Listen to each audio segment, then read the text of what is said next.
Pembrokeshire, Wales, a stunning country in southwest Wales. Known for its dramatic coastline, rich history and charming towns. What is less known about Pembrokeshire is its railway.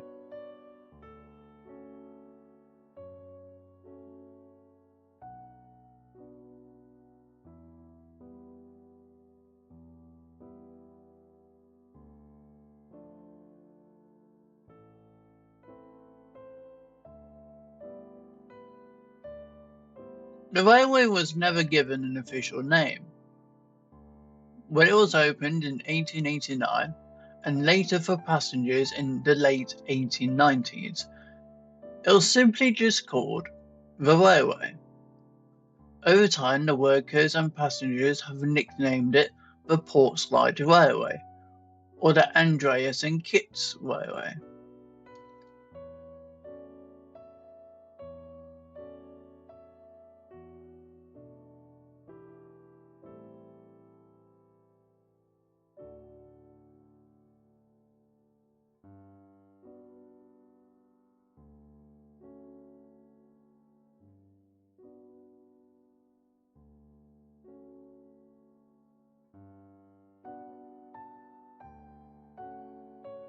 So please join us as we experience and look through a deep dive and footage of the Somewhere Wales Light Railway.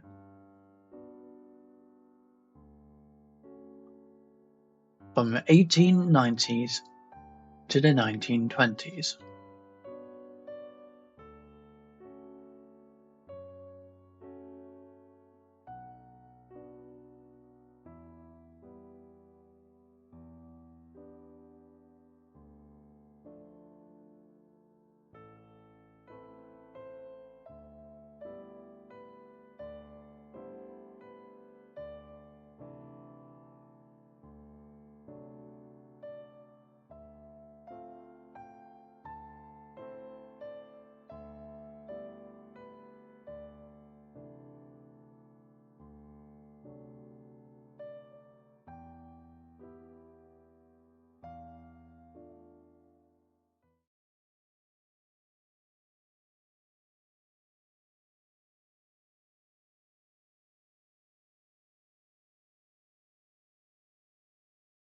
Most of the footage you'll see here will be by Daniel Bilston, a keen railway enthusiast during the early days of the railways. He is a keen collector of photographing. He also filmed most of the history, and we've managed to archive most of his footage from his family.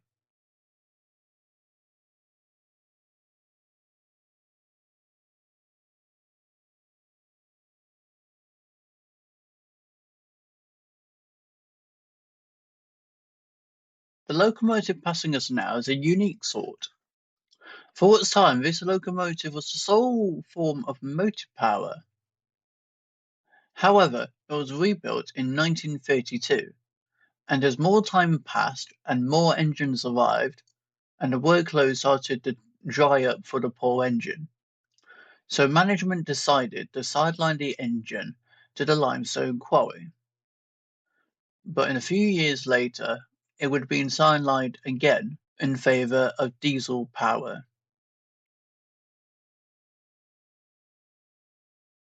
Richmond was built by Evenall and Sons Limited. It was named by one of the directors of the company. Daniel spent most of his many years filming and photographing the railway, often getting cab rides as well. Between 1908 and 1911, the railway built a connection to the busy limestone quarry, worked by several engines at this time.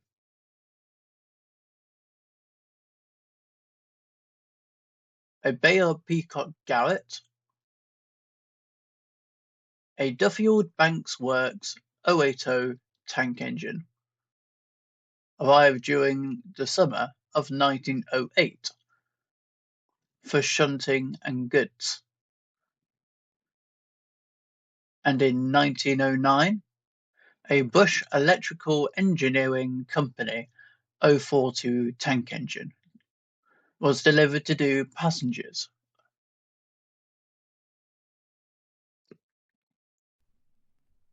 Daniel spent most of his time capturing these locomotives on camera, such as one day during 1909, Daniel captured footage of the railway's garage climbing the banks into Kitsborough and exiting out.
Waiting at the platform was the afternoon train, pulled by the 0420.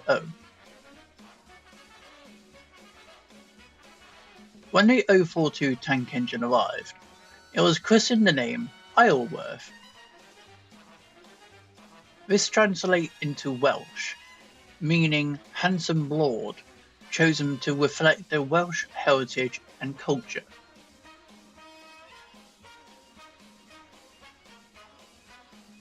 It seems on this particular day it must have been quite windy.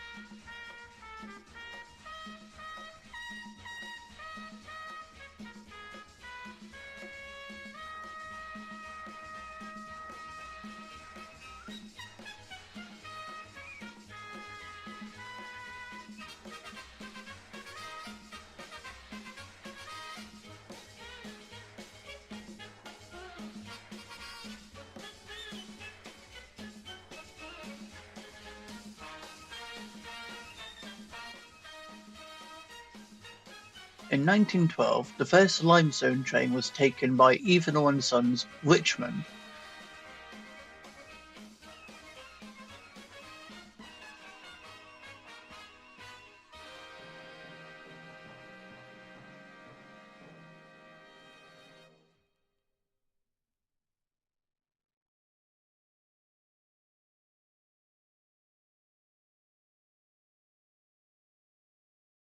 In 1913, the railway required two more new engines.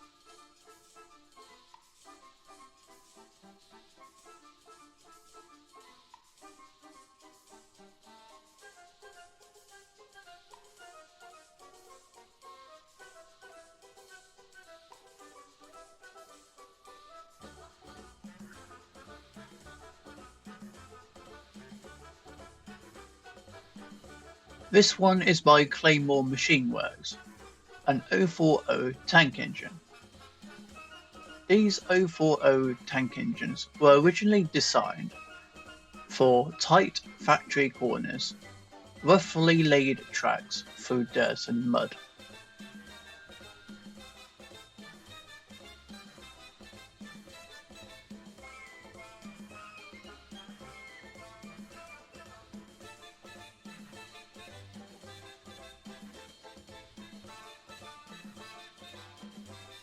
However, this is the only footage Daniel has of Saltine, because a few months in its service it was sold off again.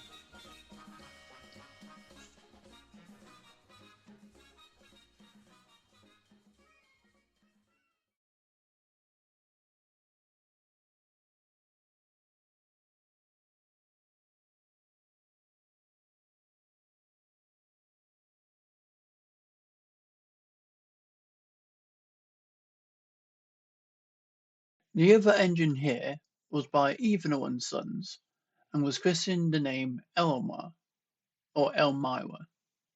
Elmira was likely named to reflect grace and tribute, marking her as the passenger-focused engine rather than a rugged industrial design. During World War One, Wales sent under 275,000 of their men to war.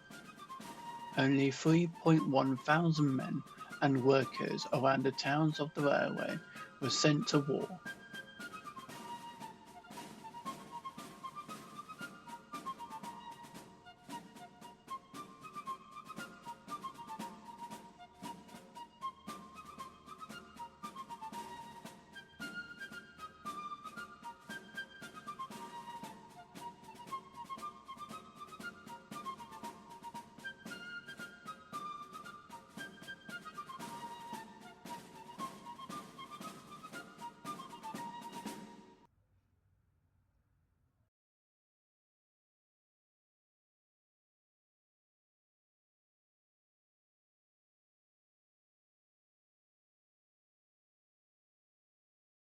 Only 830 men came back.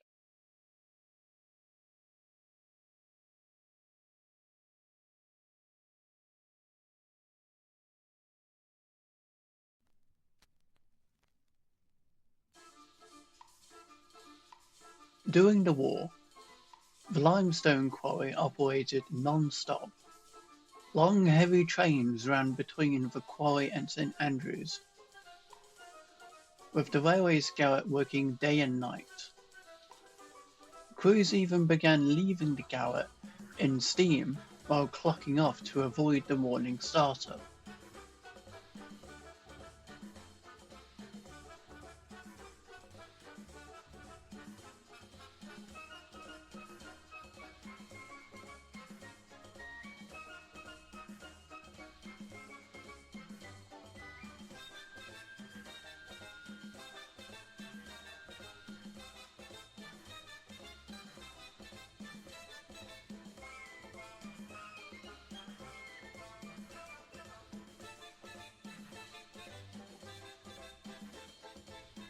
The contractor engine, Knickerbocker,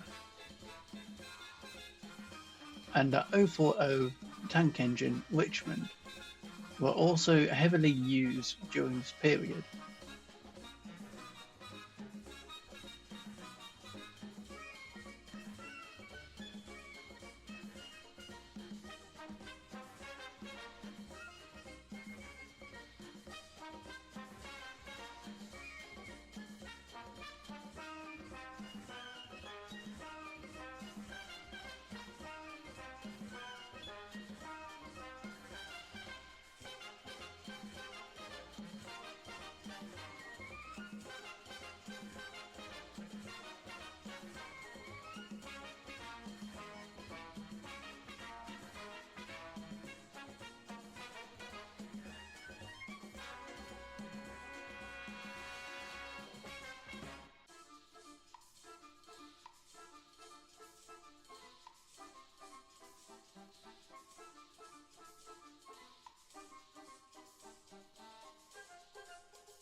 After the war, some of the engines were sent to Carthamen for maintenance. Though it wasn't a major workshop, it had the suitable facilities. Meanwhile, the other engines along the railway gradually restored the infrastructure and operations of the railway.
In 1925, the railway introduced a strong 040 tank engine locomotive by Claymore Machine Works. After a test run and easily pulling 25 limestone wagons to St Andreas, it was named Big Iron, a tribute to its impressive power and reliability in handling heavy industrial loads across the demanding terrain.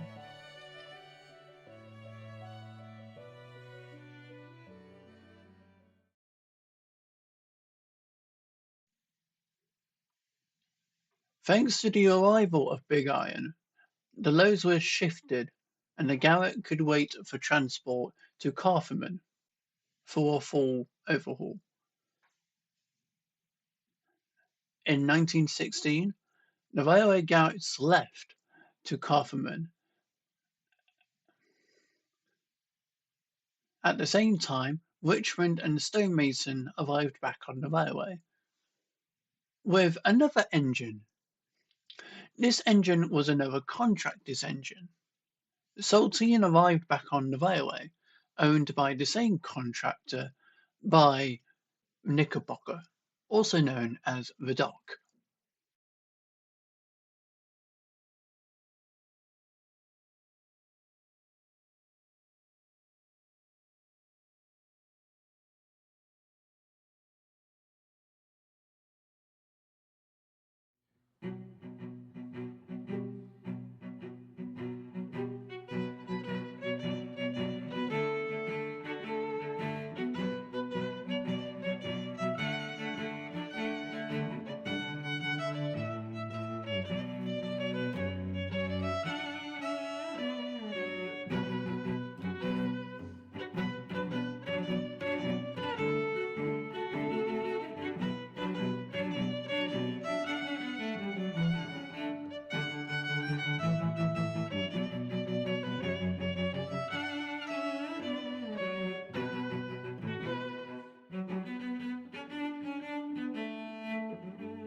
For the next 2 years, the railway was thriving thanks to the demand of limestone. and also was to sad decline thanks to the old mine. The old mine was started by a man called Solomon H. Gallagher. After a nasty mining accident during the early spring of 1918, the old mine was abandoned, with some old rolling stock left behind and tracks left into disrepair. It wouldn't be for another 12 years until Solomon H. Gallagher coal mine would form again,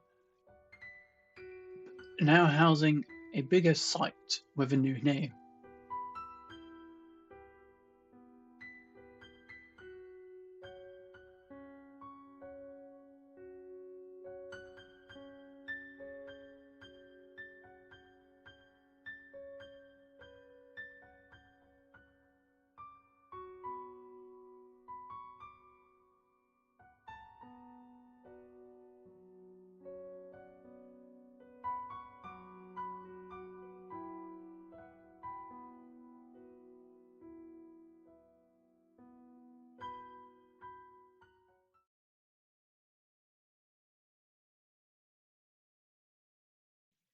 This engine was from the United States of America by Glover's Machine Works, a rugged 040 design.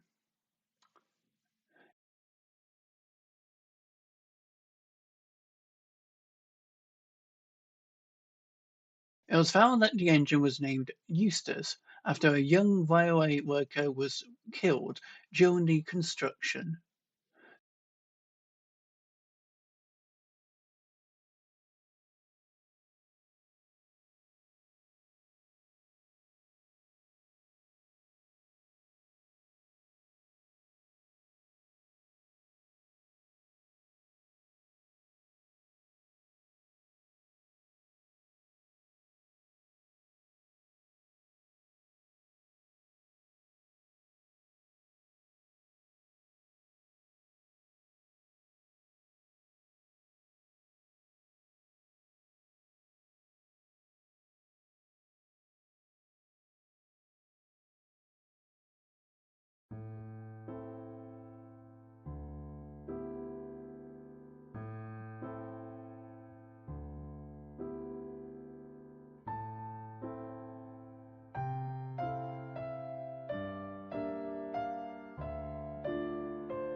Passing the camera now is the dock, also known as Knickerbocker.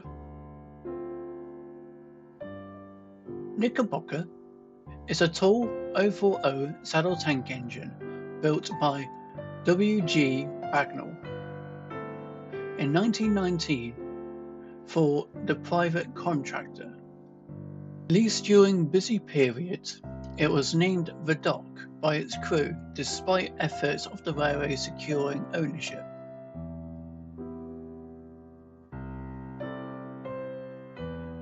It was named highlights to its distinctive character or charm.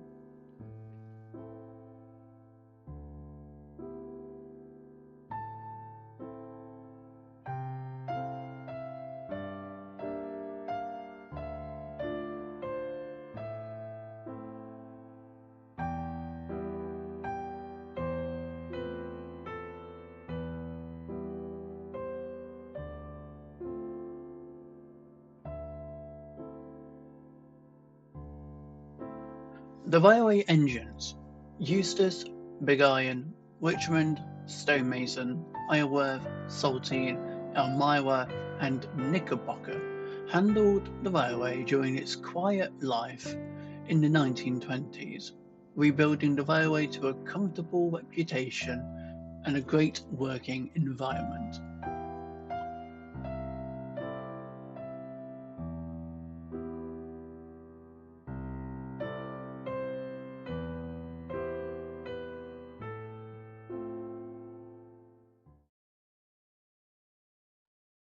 And in 1921, the railway received its garage back in the middle of January. At this point, Richmond was showing its age, and it was permanently sidelined in the limestone quarry.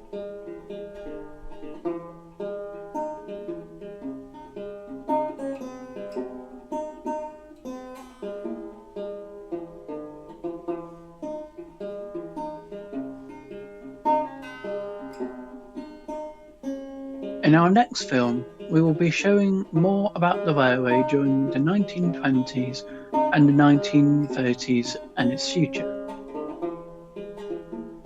We thank you for watching North Mid Filming Archives.